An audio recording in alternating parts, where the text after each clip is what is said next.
প্রধান উপদেষ্টা প্রফেসর মোহাম্মদ ইউনূস বলেছেন, স্বৈরাচারের প্রথম পাতা মেলার আগেই যেন আমরা তাকে ধরে ফেলতে পারি। ১৬ বছর যেন আমাদের অপেক্ষা করতে না হয়। প্রধান উপদেষ্টার কার্যালয়ে জুলাই গণ অভ্যুত্থানের বর্ষপূর্তি উপলক্ষে মাসব্যাপী অনুষ্ঠানমালার উদ্বোধনী অনুষ্ঠানে তিনি এসব কথা বলেন। দেশবাসীকে আমার সালাম ও শুভেচ্ছা জানাই। জুলাই গণ অভ্যুত্থানের বর্ষপূর্তি উপলক্ষে মাসব্যাপী বিভিন্ন কর্মসূচির উদ্বোধনী অনুষ্ঠানে জাতীয় বিশ্ববিদ্যালয়ের ৩ শিক্ষার্থীর হাতে বৃত্তির চেক তুলে দেন প্রধান উপদেষ্টা। এবং যে কারণে অভ্যুত্থান হয়েছিল, প্রধান উপদেষ্টা তার বক্তব্যে বলেন, আগামী দিনে কেউ স্বৈরাচার হতে চাইলে জনগণ সঙ্গে সঙ্গে তাদের পতন ঘটাবে।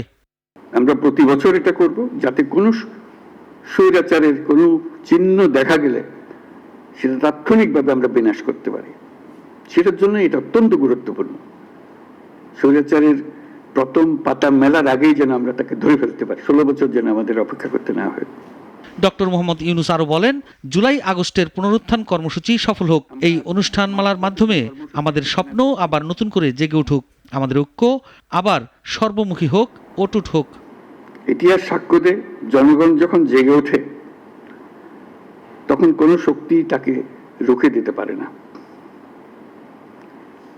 সে বিশ্বাস নিয়ে আমি আজ আপনাদের আহ্বান জানাই, আসুন এই জুলাই মাসকে পরিণত করি গণজাগরণের মাস, গণজাগরণের মাসে, ঐক্যের মাসে।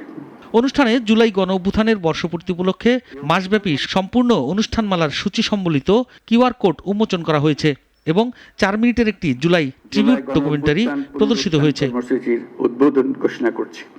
সাইফুল শাহীন, নাগরিক, ঢাকা।